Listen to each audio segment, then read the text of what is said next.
hermenêutico, que é um enfoque de interpretação, o princípio da insignificância pode ser visto como um instrumento de interpretação restritiva do tipo penal. É para não deixar o tipo penal aquela coisa que abraça todo mundo, aberta demais. Como vocês pegam aqueles tiozinhos assim, que estudaram uma vez na vida lá um direito penal lá, e ouviram na televisão e disseram assim, tu sabia que se tu pegar tal coisa, tu cometeu um crime. Aí tu vai olhar e dizer assim, não, na verdade, cometeu sim, porque diz que apropriação, isso é apropriação indébita, apropriar-se para si ou para outra em coisa. Não, meu amigo, é uma caneta, é uma garrafinha de água mineral com gás. Não, não, então é furto. Não, isso tem que ser o caso, tem que ser uma interpretação do caso. Não, furtou, daí tu não vai, daí tu vai querer explicar para ele o que significa o princípio de insignificância, não dá. Mas sempre tem aqueles chatos que falam essas bobagens, né? Na área do direito penal, todo mundo é entendido, né? Aí digo o seguinte, então o princípio da insignificância pode ser visto como um instrumento de interpretação restritiva do tipo, tendo em vista que restringe o âmbito de incidência da lei penal incriminadora e afasta, mais uma vez, a tipicidade material. Não é? Pode falar. Diga. No caso do valor emocional, vamos usar o mesmo exemplo da caneta, é uma caneta lá de 1930 do meu tataravô lá. Afastaria ou não? Em princípio, sim. Em princípio, sim. É que, na verdade, eles sempre tentam colocar um valor material. Se essa caneta não tem um valor nenhum, mas o valor sentimental, em princípio, sim. Essa é uma pergunta muito boa. Seguido. Vai depender muito daí da interpretação da própria jurisprudência dos tribunais. Vai ter o teu julgador, vai dizer assim, pá, o Rodrigo está falando essa caneta só para encher o saco, porque ele está perseguindo o Vinícius, que levou a caneta dele, ou realmente essa caneta teve um valor emocional, uma história e tal. Mas, em princípio, afasta assim, a insignificância. Há várias circunstâncias que afastam a insignificância.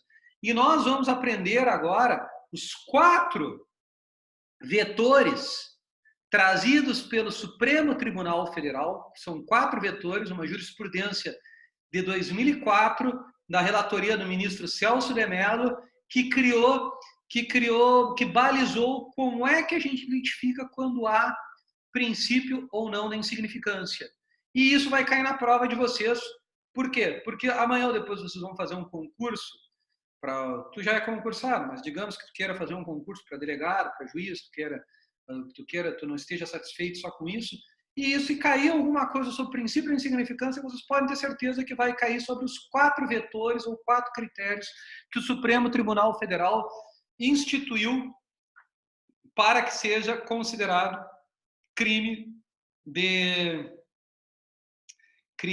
aliás, princípio da insignificância, não crime, princípio da insignificância.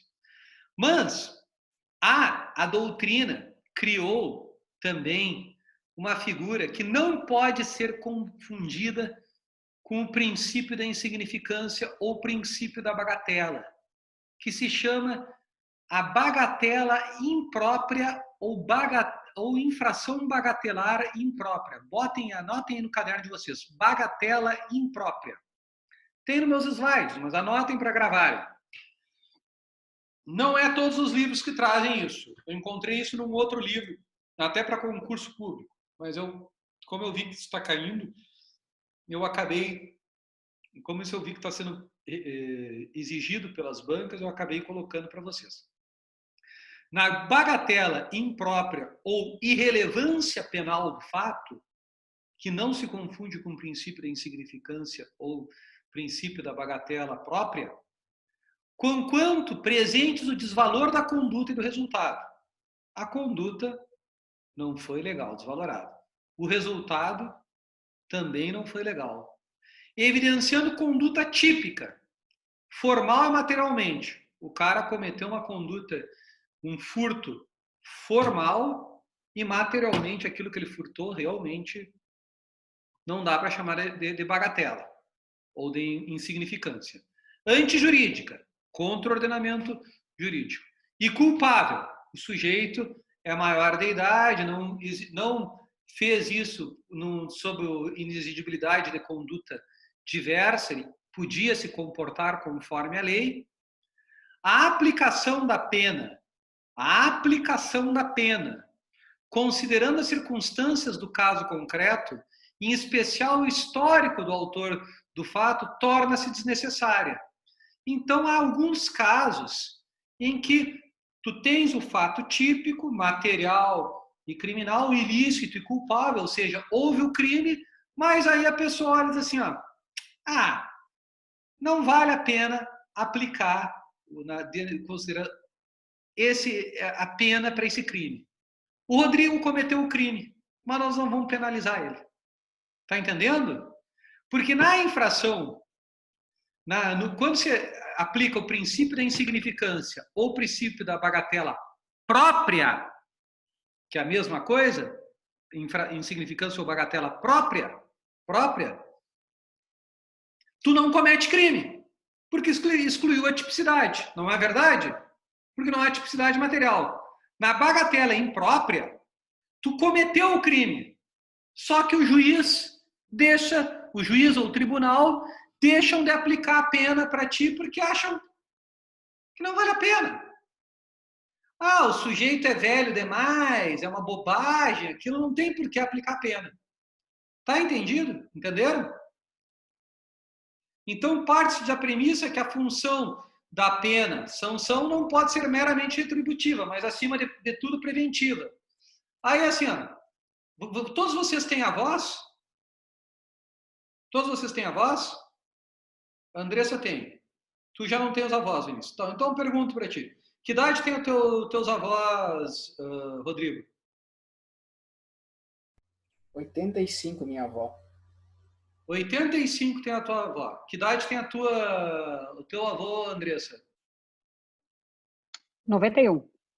91. Melhor ainda, adorei o exemplo da Andressa. 91. Não que o teu não seja ruim aqui. 91. Agora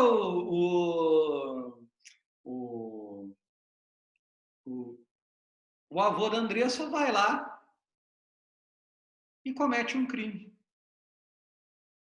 Sei lá, uma lesão corporal. Tá um guri passando de bicicleta, que ele não gosta do guri, joga um tijolo na bicicleta, o guri cai e quebra o braço.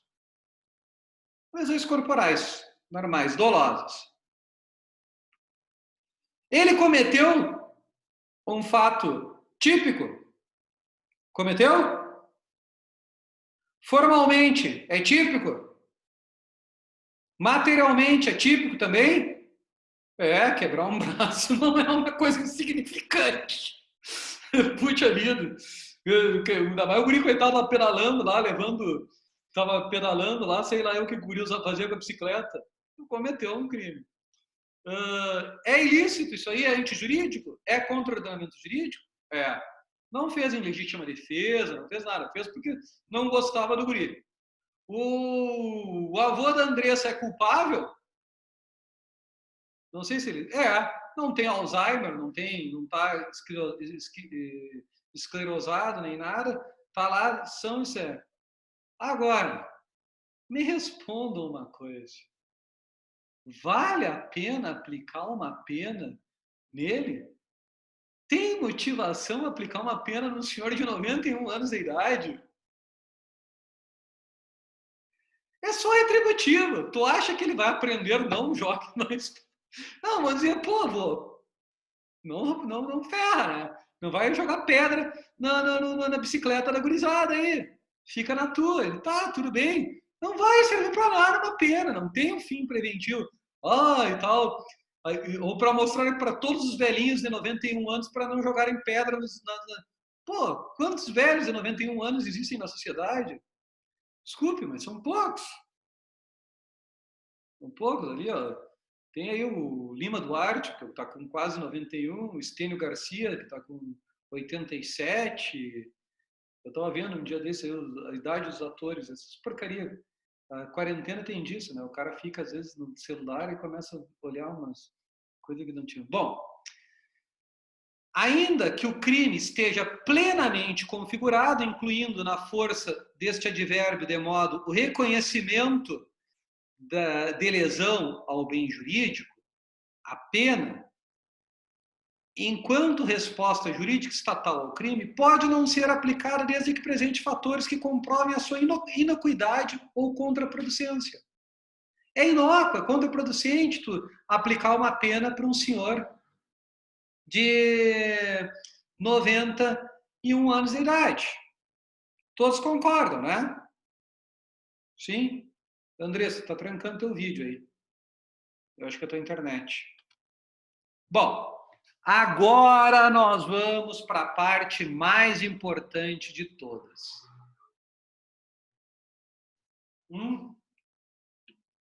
Que são os critérios para a configuração do princípio da insignificância ou bagatela própria. Quais são os critérios?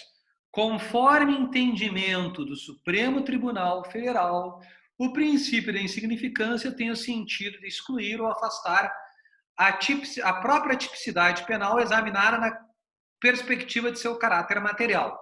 Isso foi dito pelo Celso de Mello nesse acordo. Mas, além disso, ele foi mais além. Ele criou os critérios. E aí, ele colocou 4 vetores, ou requisitos objetivos, ou critérios. São 4. Vocês terão que, infelizmente, eu não gosto desta palavra, mas vocês terão que decorar isso aí, gravar isso, dar um jeito de decorar isso aí, gravar isso, porque isso aí cai em prova para concurso. Eu acho que a Andressa saiu aqui a imagem dela. Tá. Quais são os 4 vetores? Voltou. Quais são os 4 vetores? Bom, número 1. A mínima ofensividade da conduta do agente. Mínima ofensividade da conduta do agente. Podem colocar como MOCA. Mínima ofensividade, conduta do agente. MOCA. Número 2. Nenhuma periculosidade social da ação. NPSA. Nenhuma periculosidade social da ação. Número 3.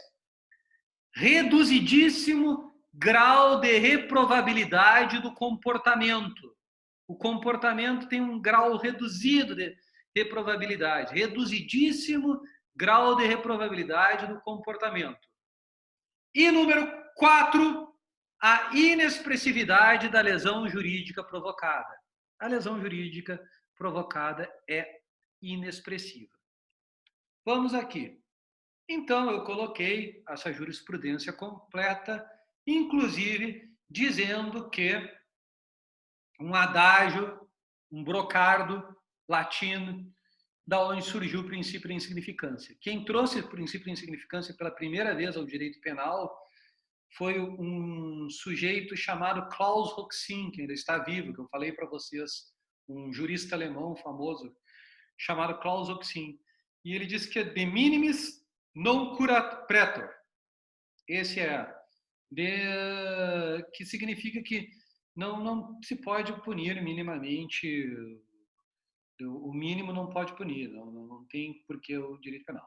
Então, na jurisprudência sobre o princípio da insignificância.